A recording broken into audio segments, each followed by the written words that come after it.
Hi everyone, it's 8:15 on Monday evening and it's my regular Periscope about all things to do with food. I'm Kate Ryan from Flavour.ie and every week I do one of these Periscopes and I just choose a topic to do with food that interests me.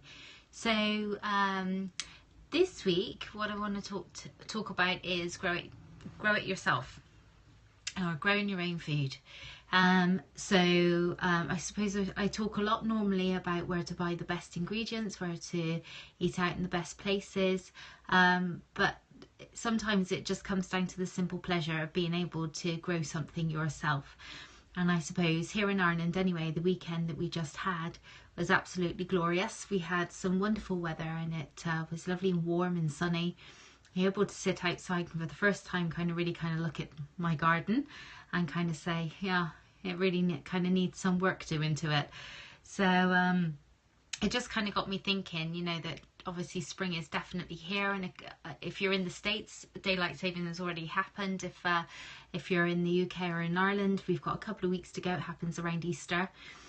But you know, the days are definitely lengthening, it's getting warmer, the weather is becoming more settled and things are starting to burst into life.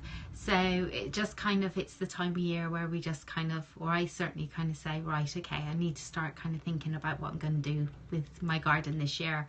And I didn't have a particularly big garden, but one of the things I learned growing up was that really you can grow anything anywhere. It doesn't matter how small a space you live on. Even if you live in a studio flat with no bit of outside space but you have a windowsill, then you can grow literally anything from herbs to tomatoes to chili peppers.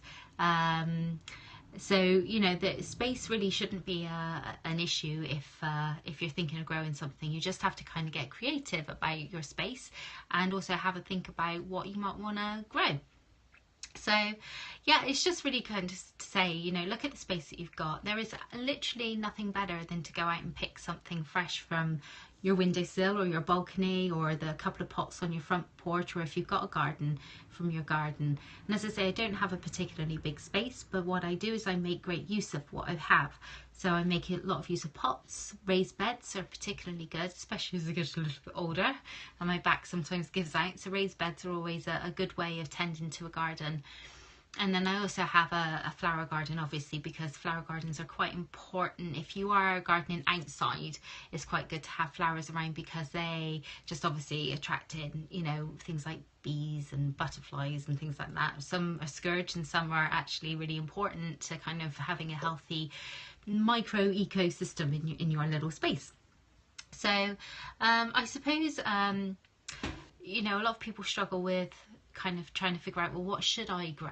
And I think there's two main rules really. One is, what do you eat a lot of?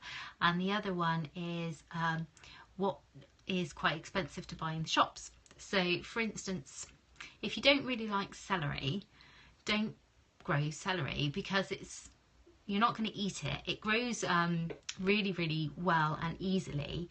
And because of that, it's actually really cheap to buy in the shop. So it's like a false economy. It's it's using up space that you could be well using for something else.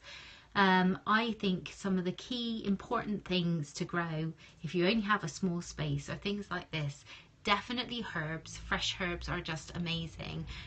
Especially in the summer when the summer produce starts coming in, there's nothing better than utilising fresh herbs in your cooking, whether it be barbecue, salad, whatever. So herbs, definitely have them right on your hit list. I have about 3 really, really big terracotta pots in my garden that are all full of completely different types of herbs, and they see me out through pretty much most of the year actually. They're pretty hardy. The other thing as well is grow chili peppers. Even in a climate like in the UK and Ireland, you can still grow chili peppers. All you need is a sunny spot. If you have a windowsill, they'll grow on a windowsill. So, and we all know, you know, unless you have a real aversion to chili heat, chilies just add amazing flavour to everything. And you can grow all different types. So you can have mild ones, or you can go for you know, the habanero, Scotch bonnet types. But there are something that grow really, really easily, need little to no maintenance, and just add amazing bang to the flavour of your food. So herbs, chili peppers. The other thing that I would definitely recommend is that you grow some what they call cut and come again leaf leafy vegetables. So things like spinach, because you can eat that raw as a salad leaf, or obviously you can cook away with it. And also some salad leaves, so you can, there's all different kinds of salad leaves that you can grow, that you can just literally, you just pick off what you need, and they just regrow all the way through their growing season, and they could last you for sort of 4 or 5 months if you don't over pick and you sort of pick sporadically throughout. Rocket, I know everyone's kind of done rocket to death at this stage, but rocket is actually a great vegetable, leafy vegetable to grow, same as spinach, because it's voracious as it grows, and you can pick away at it, and it's just, oh, the really fresh rocket is just so peppery. It's beautiful in salads. So those are the kind of things I would definitely say. Anything that's kind of sort of towards the middle of the end of summer, start thinking about what you might want to be pulling from the ground during the winter. So things like carrots, parsnips, beetroot. I mean, it's just, all these things are just so packed full of vitamins and minerals. They're just so good for you, and will really kind of get you through the winter as well. So another really good thing to grow, and I think it's actually randomly they're going to be one of the things to eat this year. So this is a hot tip for a food trend, are radishes. So I've eaten radishes forever. I love them. I think they're great. They're really peppery. They grow so easily. You plant a radish seed in the ground, you give it a water, you don't have to do anything else with it, and sort of 3 to 4 weeks later you're harvesting your first radishes if you've got a good sunny spot. Radishes are great. Everyone's talking about radishes at the moment in food. There's a great way to eat them as well. It's really simple. If you just get your radishes, any kind of radishes, they come in all different colours. We know like the red ones that you pick up in little packs in the supermarket, but they come in all kind of rainbow colours. But if you pick them, just top and tail them, cut them in half, put them in a container with some cayenne pepper, a little bit of salt and some red wine vinegar, and just leave them, shake them around in a covered pot for every now and again for about 3 hours. And you're kind of slightly pickling them, but with the cayenne pepper, you get the pepperiness of the radish, you get the hit from the cayenne pepper, and you get the tang from the red wine vinegar, and they are just addictive things to eat. So that's my little tip for you. So if you want to be ahead of the curve in terms of the food trend this year, something that grows so easily, costs nothing, and you can do multiple sowings of radishes as well during the year. So as one lot is coming up for harvesting, you can grow again, so they'll keep going again throughout the whole of the summer. Radishes, there you go. That's my top tip. That's a food trend for this year, for this summer, absolutely guaranteed. They're great cooks. They're even better for you raw.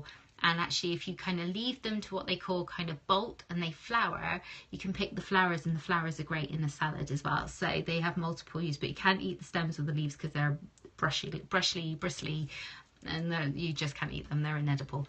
But they probably are edible, but I wouldn't go trying them if I were you. So what else as well, like I say, anything that's green and leafy. So say about mid to the end of summer, you probably want to be thinking about planting something like kale as well. And if you get something especially like Russian kale would basically just grow throughout the winter. Like, it's grown in my garden through frost, snow, hail, hurricanes, and it just keeps growing, and it will just keep you in fresh vegetables for the whole of the winter, and it's packed full of nutrients. And I know kale was kind of overdone for the last couple of years in terms of a food trend, but it's just a great staple to have in your garden. There's many different varieties, so you can experiment. What else? I suppose as well, if you've never gardened before, it can feel a bit daunting. But as I said, like, if you've only got a small bit of space, just a pot, some soil, some seeds, and you'll be away. If you're thinking of kind of doing something a bit grander, you can kind of read. But really, the best way to learn how to grow something is just to learn by your mistakes. And I know we're all kind of like, oh, failure is bad, but actually failure is not bad when it comes to gardening, because every garden is different. Even if you're here and your neighbour is right next door, your microclimates in your garden will be completely different, and will use the things that you grow will react completely differently, and even the soil can be really different. So just pick something you want to try and grow. If it doesn't grow in the soil in your garden, you can grow it in a pot, because you can adjust the soil to the type of thing that it needs. So it really is just kind of trial and error. It depends where the sun is, where the prevailing wind is, and all this kind of stuff. So just get out there, plant something. If it fails, it fails. It's no big deal. Do you know, just plant something else that works better in your garden. Maybe get your neighbour to start growing as well. And if what you fell in, if they're successful in, then you can just swap when you got your gluts. And that's actually, talking about gluts, is the other fantastic kind of gift from your garden or your windowsill or whatever you're growing, wherever you're gardening, is that if you're very successful, or if something just has the mind to do something really to grow really well in your garden, is that at some point you'll have a glut of something, especially if you have salad leaves. So it's, if you're interested in kind of cooking and food and all the rest of it, then when you have gluts, this is where the creativity really kind of kicks in for you, because you then get the chance to kind of say, wow, I've got too many tomatoes, or I've got too much rocket, or I've too much parsley, or I have too many chili peppers, or whatever. And then you kind of say, I don't want to throw it away. Maybe you can give some of it away. You can do a food swap with a neighbour who is also growing local fruit and veg in your garden, in their garden. But what about soups? You can make them, freeze them into portions, and they could last, you know, a good couple of months in the fridge, in the freezer. You can make jams, you can make chutneys, you can make pestos, you can make all kind. You can start pickling. I mean, look, I mean, the other kind of massive food trend this year, which was kind of starting last year, was fermenting and pickling, and all these things to kind of help heal and generate a healthy gut.